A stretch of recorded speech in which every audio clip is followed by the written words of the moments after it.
नमस्कार, स्वागत है आप सभी का। मैं हूं हिमांशु और आप देख रहे हैं हलचल इंडिया, बेबाक खबर तेज असर। आइए नजर डालते हैं आज की खबरों पर। जनपद मुजफ्फरनगर के नई मंडी इलाके के वकील रोड पर कुछ लोगों के द्वारा मकान खाली कराने के नाम पर किराएदार के साथ बदसलूकी और मारपीट की गई। इसकी सूचना पर पुलिस मौके पर पहुंची और जांच पड़ताल शुरू कर दी। दरअसल मामला नई मंडी कोतवाली क्षेत्र के वकील रोड का है, जहां कुछ लोगों के द्वारा एक मकान पर पहुंचकर मकान खाली कराने के नाम पर किराएदार गौरव के साथ बदसलूकी और मारपीट की गई। इसी बीच पूर्व सभासद भी वहां पर पहुंचे और दबंगों का विरोध किया, तो दबंगों ने उनके साथ भी बदसलूकी की। उन्होंने बताया कि यह प्रॉपर्टी श्रीराम स्वीट्स वालों की है, जो इसे पूर्व में रह रहे किराएदारों से खाली करा रहे हैं, जिसमें कुछ किराएदार खाली कर चुके हैं और गौरव नाम का व्यक्ति यहाँ किराए पर रहता है, जिसे रोजाना धमकी दी जा रही है और आज भी उसके साथ कुछ लोगों के द्वारा बदसलूकी की गई। जिसके बाद मामले की सूचना पुलिस को दी गई और पुलिस ने मौके पर पहुंचकर जांच पड़ताल शुरू कर दी। इस मकान में किराए पे रहता हूँ जी। मुझे जबरदस्ती खाली कर लो कहते हैं।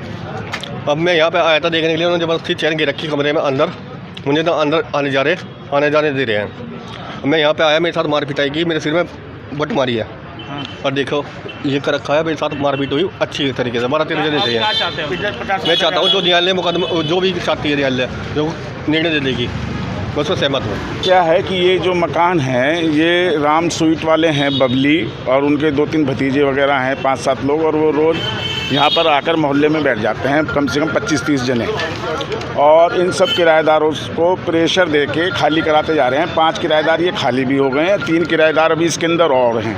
अंदर मनोज रहता है, इधर बराबर में गौरव है और एक भावना है। ये इसमें जो ये मकान है, ये ज़मीन उनकी नहीं है? ये ज़मीन मनीष जैन की है, मकान मनीष जैन का है। वो कह रहे हैं कि हमने ख़रीद लिया। तो मैंने अभी परसों भी वो लोग यहाँ डरा धमका रहे थे रिवाल्वर निकाल के, तो मैंने कहा भाई ये तुम मोहल्ले में, मैं यहीं रहता हूँ, 50 भी मेरा मकान नंबर है और ये तुम गलत कर रहे हो। तो वो कहते हैं भाई तुझे क्या लेना देना, तू हट यहाँ से। मैंने कहा भाई मेरा मोहल्ला है, मैं भी जनप्रतिनिधि रहा हुआ हूँ, पूर्व सभासद हूँ इस एरिए का, तो ये गलत कर रहे हो तुम। तो उन्होंने मेरे साथ भी मिसबिहेव किया और आज मेरे साथ मारपिटाई भी कर दी, क्योंकि वो गौरव को धमका रहे थे। जो एक गौरव यहाँ पर किराएदार है, वो अब नई मंडी थाने में जा चुका है, उसको धमका रहे थे, जबकि उसने मुख्यमंत्री के पोर्टल पर भी और सब जगह वो कर दिया है उसने, और उसका केस कोर्ट में है, कल उसका कमीशन होना है। तो ये लोग गुंडागर्दी कहते हैं और ये कहते हैं कि जो है ये आशू का हम दिखाएंगे इसे नेतागिरी क्या होती है। अरे भैया मेरा नेता, मेरा क्या मतलब है, ना मेरा मकान ना मेरा लेना देना। ये मैं मैं ये चाहता हूँ जो भी इसके अंदर किराएदार रह रहे हैं उनसे सहमति से आपस में प्यार सौहार्दपूर्ण बात करें, गुंडागर्दी बिल्कुल मत करें।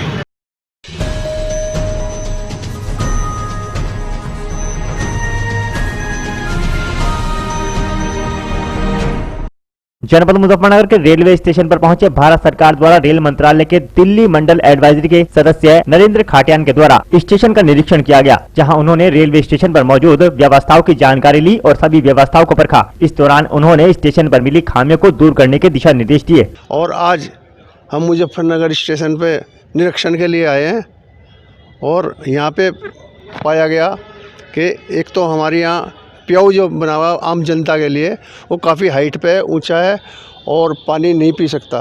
दूसरा ये है कि हम छोटी टंकी चाहते हैं यहाँ पे पानी पीने के लिए यात्रियों के, कोई बच्चे भी होते हैं, विकलांग भी होते हैं, विकलांगों के लिए कोई असुविधा हो रही है। यहाँ पे पानी का व्यवस्था होनी चाहिए, सफाई की व्यवस्था होनी चाहिए। और पहली बार हम यहाँ पे निरीक्षण के लिए आए हैं और आगे भी इस तरह ही काम करते रहेंगे। दूसरे स्टेशन पे भी हम जाएंगे। और वहाँ हैं जी। सर कहाँ से आए हैं? मैं सहारनपुर से आया हूँ। सर जो ये मतलब खामे पाई हैं आपने, हाँ जी, खामे कब तक दूर होंगे? एक जल्द से पहली मीटिंग हमारी होने वाली है अभी दिल्ली।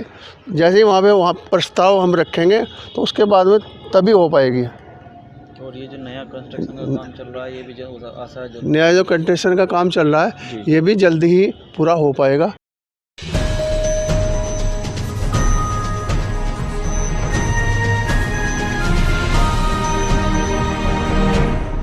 जनपद मुजफ्फरनगर के कलेक्ट्रेट परिसर में उत्तर प्रदेश किसान सभा के बैनर तले पदाधिकारी और कार्यकर्ताओं ने धरना प्रदर्शन कर किसानों के आंदोलन को अपना समर्थन दिया, जहां उन्होंने कहा कि किसानों द्वारा कृषि अध्यादेश के विरुद्ध किए जा रहे प्रदर्शन को किसान सभा अपना समर्थन देती है और किसानों के साथ है। उन्होंने कहा कि यह सांकेतिक धरना प्रदर्शन है, जिसके बाद पदाधिकारियों की बैठक का आयोजन किया जाएगा और उसमें दिल्ली कूच का निर्णय होगा।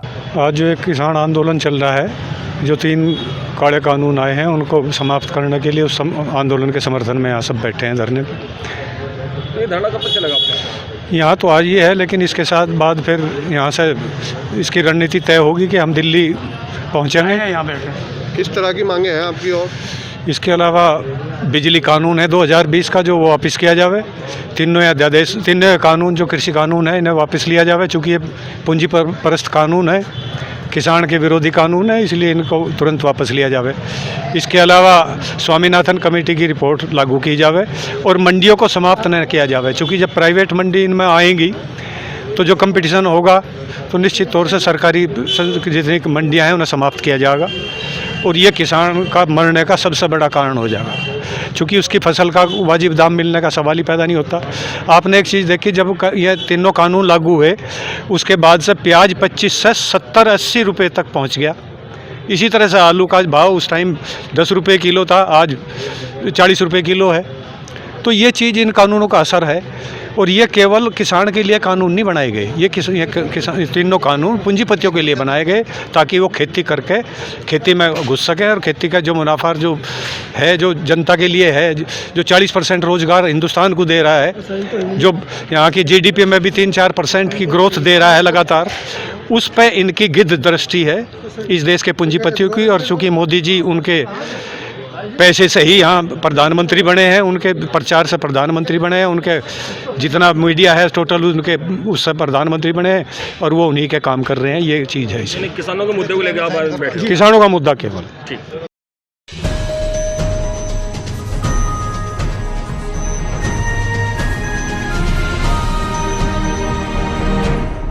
जनपद मुजफ्फरनगर के जिला अधिकारी कार्यालय पहुंचे कश्यप आरक्षण आर्मी के पदाधिकारियों ने मुख्यमंत्री को संबोधित ज्ञापन जिला प्रशासन को सौंपा, जिसमें उन्होंने मांग की है कि कश्यप समाज की 17 उपजातियों को अनुसूचित जाति के प्रमाण पत्र उपलब्ध कराए जाएं तथा कश्यप समाज के लोगों पर किए जा रहे उत्पीड़न को बंद किया जाए। ज्ञापन दिया है। ये ज्ञापन हमने जो है कश्यप समाज पर हो रहे अत्याचार बढ़ते, जो शासन पर ध्यान नहीं दे रहा है प्रशासन, बिल्कुल भी कश्यप समाज को हल्के में ले रहे हैं और अब कश्यप आरक्षण आर्मी जो है कश्यप समाज के साथ है और हमारे कश्यप आरक्षण का मुद्दा जो है बीजेपी सरकार नहीं कर रही है। हमारे 17 उपजातियों का जो है आरक्षण होना था वो नहीं कर रही है और न हमारे जाति प्रमाण पत्र एससी के बनाए जा रहे हैं। उनको यही है कि बीजेपी सरकार जल्द से जल्द कार्रवाई करे, हमारे जो है आरक्षण करे, वरना नहीं तो 2022 में बीजेपी सरकार का बहिष्कार करेंगे और बीजेपी सरकार को एक कश्यप समाज की ताकत दिखाएंगे कि कश्यप समाज अगर बना सकता है बीजेपी सरकार तो उसको गिरा भी सकता है। यही हमारा जो है एक मैसेज है कि सभी जय कश्यप समाज।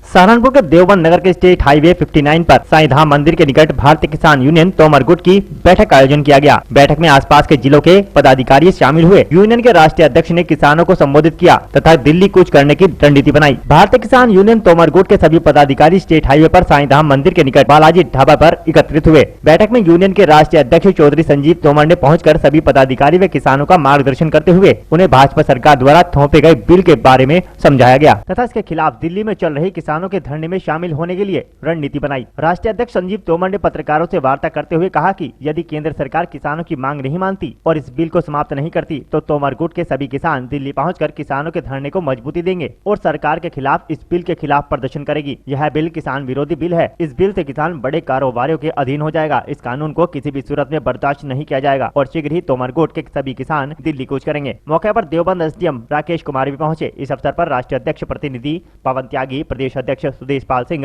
प्रदेश उपाध्यक्ष रईस मलिक, मंडल उपाध्यक्ष वीरेंद्र चौधरी, प्रदेश उपाध्यक्ष नरेश राणा आदि पदाधिकारी और सैकड़ों कार्यकर्ता मौजूद रहे। सबसे पहले तो मैं आज अपना परिचय आपको बता देता हूं। मैं राष्ट्रीय अध्यक्ष भारतीय किसान यूनियन तोमर, चौधरी संजीव तोमर मेरा नाम है।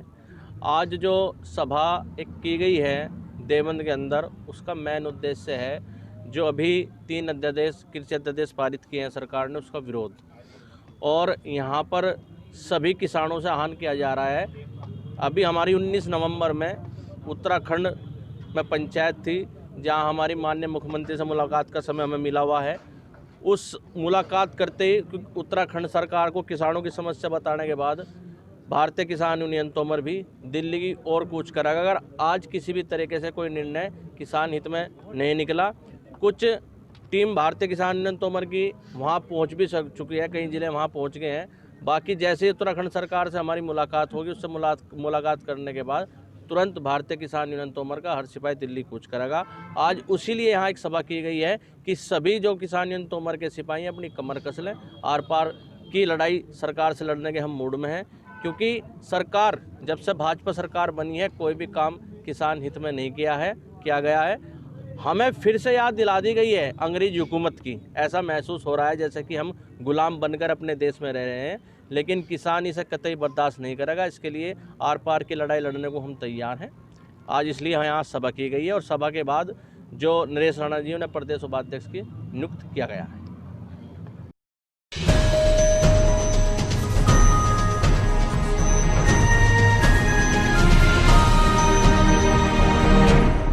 सहारनपुर के देवबंद में संदिग्ध परिस्थितियों में एक महिला की मौत हो गई। परिजनों ने हत्या का आरोप लगाया है। गांव नूनाबड़ी में महिला शन्नो पत्नी मुबारक की जहर के सेवन से संदिग्ध परिस्थितियों में मौत हो गई। महिला के भाई ने थाने में रिपोर्ट दर्ज कराई और महिला के भाई हसीन पुत्र नवीस मोहल्ला रविदास मार्ग देवबंद निवासी ने ससुरालियों पर अपनी बहन को जहर देकर मारने का आरोप लगाया है। महिला के भाई हसीन ने बताया कि उसकी बहन की शादी तकरीबन 4 साल पहले गाँव नूनाबड़ी थाना बड़गांव जिला सहारनपुर हुई थी। शादी के बाद से ही शन्नो के ससुराल पक्ष के पति मुबारक, सास तस्मीम, ससुर सत्तार, नंद अफसाना निवासीगढ़ नूनाबड़ी शन्नो के पिता से 5 लाख रुपए की मांग करते रहे। कई बार शन्नो के पिता के द्वारा 50-50 हजार रुपए देने के बाद भी इन लोगों की मांग बढ़ती चली गई और ये लोग आए दिन शन्नो के साथ मारपीट करने लगे और मांग पूरी न होने पर शन्नो को जान से मारने की धमकी देते रहे, जिसके संबंध में कई बार पंचायत भी हुई, किंतु यह लोग नहीं माने। इस संबंध में मृतका के भाई ने सभी को नामजद करते हुए रिपोर्ट दर्ज कराई है और पुलिस से उचित कार्रवाई की मांग की है। मामला ऐसा हुआ है कि देखो घर ये कई दफे पंचायत हुई है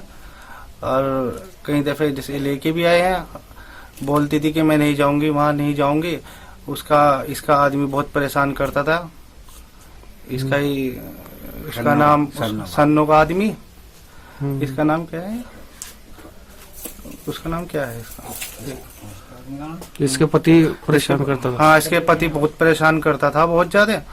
बोलती थी कि मैं नहीं रहूंगी इसके साथ, क्योंकि ये दूसरी लड़की से मिला हुआ था और इसके छोटे छोटे 2 बच्चे भी है, एक पेट में बच्चा है। अब जो है अब जहर दे के इसके मार दिया है और दूसरा इन्होंने इत्तला भी नहीं की, हमें इत्तला भी जो पड़ोसियों ने की है। हाँ, आगे क्या कदम होगा आपका? पुलिस बस हम ये चाहते हो इसे इंसाफ मिल जाए, इसके बच्चों को इंसाफ मिले। आगे क्या कार्रवाई करेगी पुलिस? बस हम ये चाहते हैं पुलिस अच्छे से कार्रवाई किया। पुलिस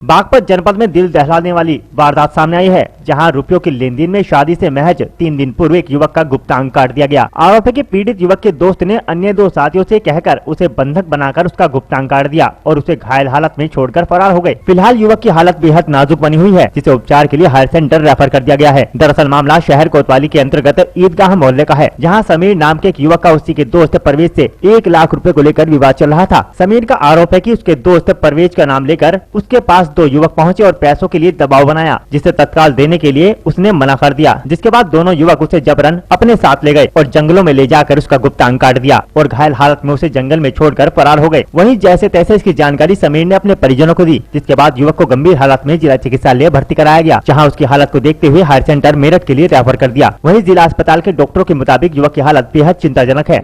मेरे पास मरीज आए हैं जो वकील साहब लेके आए थे, जिनको कुछ लोगों ने जो है मारपीट की है और उनका एक पार्ट का जो है इमेजिनेशन कर दिया है, एम्पुटेशन किया है। उनके प्राथमिक उपचार के बाद जो है हम इनको हायर सेंटर के लिए मेरठ के लिए रेफर कर रहे हैं। स्थिति कैसी है मरीज की? स्थिति फिलहाल वाइटल वाइज ठीक है, लेकिन ओवरऑल जो है बहुत अच्छी नहीं कह सकते हैं।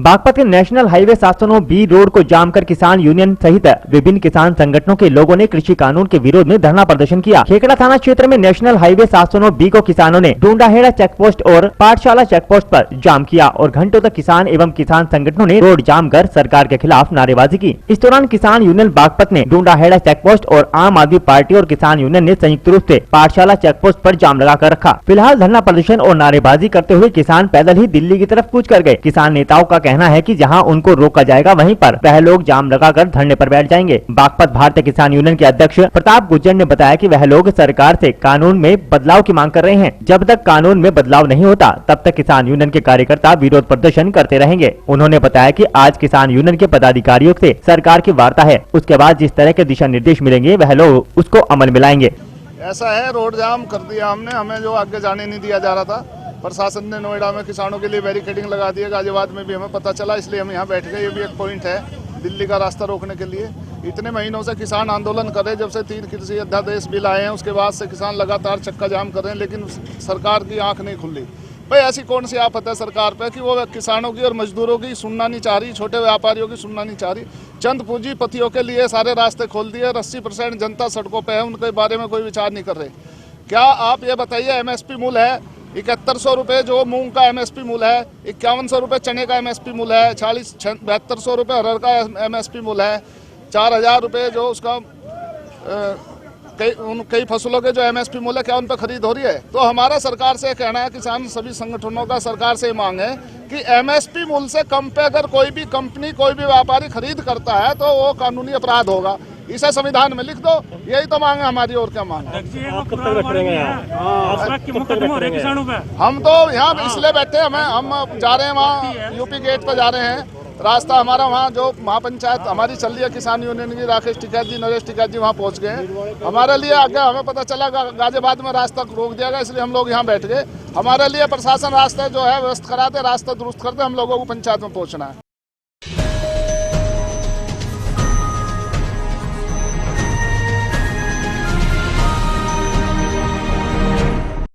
भारत रक्षा मंच के तत्वावधान में एक बैठक नई मंडी स्थित बैंकेट हॉल में आहूत की गई। मुख्य अतिथि के रूप में राष्ट्रीय संगठन मंत्री सूर्यकांत केलकर मौजूद रहे। सूर्यकांत केलकर आगामी कुंभ में हरिद्वार में लगने वाले विशाल शिविर की तैयारी हेतु क्षेत्र में दौरे पर रहे। इससे पूर्व रुड़की में प्रातः बैठक ली थी। बैठक की अध्यक्षता जिला अध्यक्ष पवन सिंघल ने की। केलकर के साथ मेरठ प्रांत प्रभारी सुजीत पाठक, सह संगठन मंत्री प्रशांत कोतवाल, सुशांत आनंद रही। सभी का माला और पटकों से स्वागत किया गया। सूर्यकांत केलकर ने कहा कि पूरा भारत जनसंख्या नियंत्रण कानून को लाने के लिए आतुर है। वह भारत रक्षा मंच इस कानून को बनवाने के लिए संपर्क पर प्रयास करने में लगा है। उन्होंने कहा कि गीता में जिस प्रकार श्री कृष्ण ने कहा है कि धर्म की रक्षा के लिए बीच में आने वाली प्रत्येक बाधा का विध्वंस आवश्यक है, उसी प्रकार इस कानून को बनाने में सरकार को किसी भी बाधा को न देखकर देश हित में आगे बढ़ने का कार्य करना चाहिए। आज माननीय सूर्यकांत केलकर जी, राष्ट्रीय संगठन मंत्री, आज जनपद मुजफ्फरनगर में पहली बार पधारे हैं। उनके साथ में कई वरिष्ठ पदाधिकारीगण का मुजफ्फरनगर आना हुआ।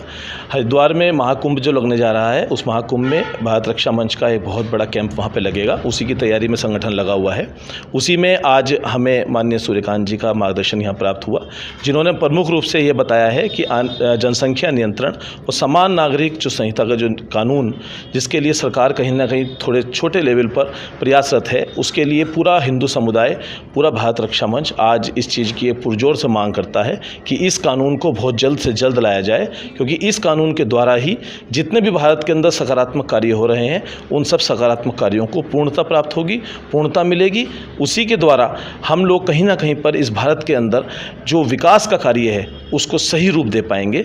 ये भारत रक्षा मंच का एक प्रमुख रूप से इस समय पर मुद्दा है, जिसको लेकर सभी वरिष्ठ पदाधिकारीगण हर जिले में भ्रमण का कार्य कर रहे हैं।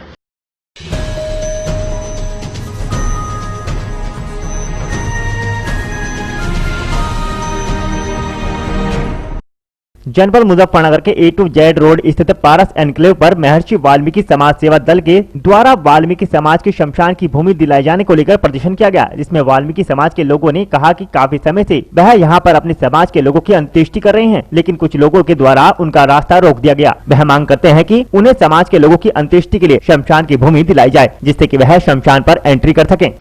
हमारे यहाँ वाल्मीकि समाज की एक भूमि है पारस एनक्लेव में, जो कि जैन बंधुओं ने यहाँ जो इसकी दीवारें हैं वो खुर्द-बुर्द कर दी थी।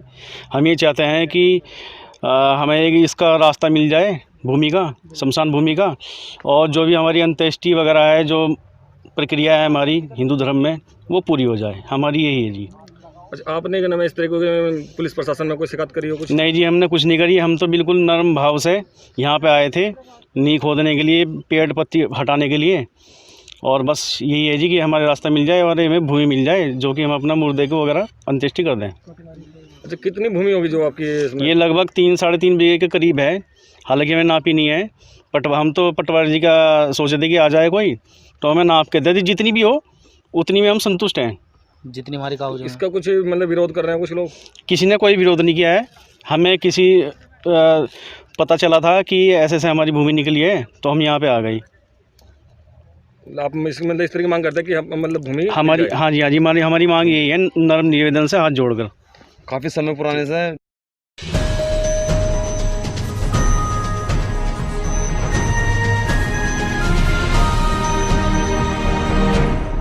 सहारनपुर जिले के नागल ब्लॉक में गुरु नानक देव जी की जयंती बड़े ही हर्षोल्लास के साथ मनाई गई। 3 दिन से चल रहा अखंड पाठ आज समापन हुआ तथा बाद में सहारनपुर से आए जत्थियों ने गुरुवाणी का तथा शब्द कीर्तन का वर्णन किया, जहां आई हुई संगत ने शब्द कीर्तन गाकर गुरु नानक देव जी की महिमा का गुणगान किया। गुरुद्वारा में क्षेत्रीय विधायक देवेंद्र नीम, ब्लॉक प्रमुख विजेंद्र चौधरी, किसान सहकारी समिति के अध्यक्ष मान सिंह सैनी, ग्राम प्रधान नागल रामपाल, नागल थाना अध्यक्ष KP सिंह भी आशीर्वाद देने के लिए गुरुद्वारा पहुँचे। गुरुद्वारा कमेटी की ओर से उन्हें सरोपा भेंट किया गया तथा इस उपलक्ष्य पर देवेंद्र नीम ने सभी का हार्दिक धन्यवाद किया, जहां सभी को कोविड-19 के चलते सावधानी बरतने की अपील की गई तथा मास्क लगाने को कहा। ब्लॉक प्रमुख विजेंद्र चौधरी ने कहा कि नानक देव जी समाज को सुधारने के लिए बहुत अहम भूमिका रही, हमें उनके बनाए गए सिद्धांतों पर चलना चाहिए। गुरुद्वारा कमेटी के प्रमुख सरदार गुलजार सिंह ने कहा कि गुरु नानक देव जी का सिद्धांत रहा है कि अपने जीवन में मेहनत करके खाना चाहिए, आपस में मिल बांट कर खाना चाहिए। इस मौके पर कपिल डावर, मनमोहन सिंह चावला, विक्की अरोड़ा, अनमोल अरोड़ा, सिमरन हेमा अरोड़ा, पारस अरोड़ा, सरदार मिंटू, सरदार टिम्मी, हर्ष अरोड़ा, गौतम, वरिष्ठ पत्रकार सुनील चौधरी आदि मौजूद रहे। अभी हम लोग नागल गुरुद्वारा कमेटी में हैं, जहां पर अभी अखंड पाठ साहिब रखा गया था और आज वो कीर्तन के साथ पूरा किया गया, गुरबाणी पूरी की गई। हमारे बीच में है नागल गुरुद्वारा कमेटी के प्रमुख बाबा गुलजार सिंह जी। अपनी संगत के साथ बातचीत करेंगे इनसे कि गुरु नानक जयंती पर गुरुद्वारे में क्या रहा और क्या उनके संदेश हैं, क्या आप समाज को संदेश देना चाहेंगे। वाहिगुरु जी का खालसा, वाहिगुरु जी की फतेह। ਸਰਬੱਤ ਸੰਗਤਾਂ ਨੂੰ ਗੁਰੂ ਨਾਨਕ ਦੇਵ ਜੀ ਦੇ 551 ਪ੍ਰਕਾਸ਼ ਉਤਸਵ ਦੀ ਲੱਖ ਲੱਖ ਵਧਾਈ ਹੋਵੇ। ਮੈਂ ਸਰਬੱਤ ਸੰਗਤਾਂ ਨੂੰ ਗੁਰੂ ਨਾਨਕ ਦੇਵ ਜੀ ਦੇ ਦਿੱਤੇ ਉਪਦੇਸ਼ ਕਿਰਤ ਕਰੋ, ਵੰਡ ਕੇ ਛਕੋ, ਮਿਹਨਤ ਕਰੋ, ਇਹ ਗੁਰੂ ਨਾਨਕ ਸਾਹਿਬ ਜੀ ਦਾ ਉਪਦੇਸ਼ ਹੈ। ਸਰਬੱਤ ਸੰਗਤਾਂ ਨੂੰ ਲੱਖ ਲੱਖ ਗੁਰੂ ਨਾਨਕ ਸਾਹਿਬ ਜੀ ਦੇ ਪ੍ਰਕਾਸ਼ ਉਤਸਵ ਦੀ ਵਧਾਈ ਹੋਵੇ। वाहिगुरु जी का खालसा, वाहिगुरु जी की फतेह। बाबा जी ने संदेश दिया है कि मेहनत करिए और सब में मिल बांट कर खाइए। यही हम लोगों का संदेश है जो समाज को एक अच्छे उत्थान की तरफ ले जाएगा, हमारे देश को अग्रसर करेगा। और आज नागल ब्लॉक में गुरुद्वारा साहिब में यहाँ पर गुरु नानक जयंती पर जो समारोह का आयोजन किया गया, उसमें क्षेत्रीय विधायक देवेंद्र नीम जी रहे। तो जानेंगे क्या आशीर्वाद के रूप में आप यहाँ से ले जाना चाहेंगे। पहले तो मैं पूरी गुरुद्वारा प्रबंधक कमेटी का बहुत बहुत धन्यवाद करता हूँ कि मुझे इस पावन पर्व पर यहाँ बुलाया और हम सभी का बहुत ही अपना स्वागत किया गया। मैं दिल की गहराइयों से एक बार पुनः अपने प्रबंधक कमेटी का यहाँ पर उपस्थित सभी हमारे श्रद्धालुओं का बहुत बहुत धन्यवाद करता हूँ और सभी को शुभकामनाएँ देता हूँ कि अपने हमारे गुरु के जो आज हम लोग 551वां जो जन्म दिवस मना रहे हैं जी, उसमें हम लोग सादगी से और हर्षोल्लास से मना रहे हैं। लेकिन हमें कोरोना का जो एक हमारे यहाँ पर चक्र चल रहा है उस पर भी हमें उसके लिए ध्यान सावधानी बरतनी है। तो मैं एक बार पुनः अपने सभी पार्टी के कार्यकर्ताओं की ओर से अपने नागल कस्बे की तरफ से सभी क्षेत्रवासी को बहुत बहुत शुभकामनाएं और बधाई देता हूँ। धन्यवाद। हमारे बीच में हैं हमारे नागल ब्लॉक प्रमुख विजेंद्र चौधरी जी, क्या संदेश देना चाहेंगे आज आप गुरु नानक बर्थडे पर यहाँ की संगत को। सर्वप्रथम मैं यहाँ गुरुद्वारा प्रबंध कमेटी के सभी आयोजक श्रद्धेय ग्रंथी जी और अन्य सभी मौनी भाई और अन्य सभी कमेटी के पदाधिकारियों को धन्यवाद देना चाहता हूँ कि पूर्व वर्षों की भांति इस बार भी बड़े ही हर्षोल्लास से आज गुरु नानक जयंती मनाई जा रही है। जो हमारे महान पुरुष थे जिन्होंने इस देश को बनाने में और हमारे इस समाज को आगे ले जाने में उनकी अग्रिम वो रही है, भूमिका रही है। हम उनके बताए रास्ते को अपना करके उनके जो बताए रास्ते को अपना करके आगे बढ़ें, जिससे हमारा देश तरक्की करे। बहुत बहुत धन्यवाद। आप देख सकते हैं विधायक जी और ब्लॉक प्रमुख जी की अपील रही है कि गुरु नानक जी के सिद्धांतों पर चलें, अपने जीवन में उस सिद्धांतों को अपनाएं और कोविड-19 के चलते हुए मास्क का उपयोग जरूर करें। हलचल इंडिया।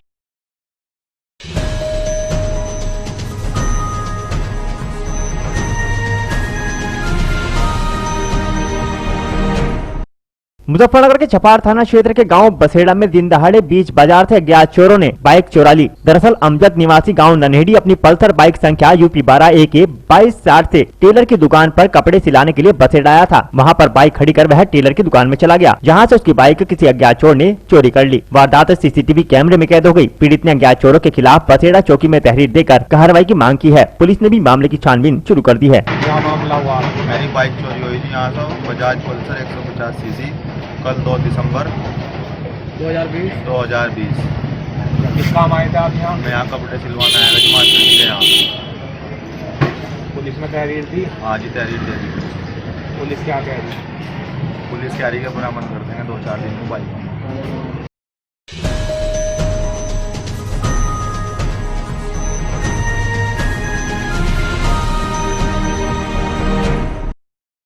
आज के बुलेटिन में इतना ही। कल फिर होंगे हाजिर कुछ नई और ताजा खबरों के साथ। देखते रहिए हलचल इंडिया, बेबाक खबर तेज असर।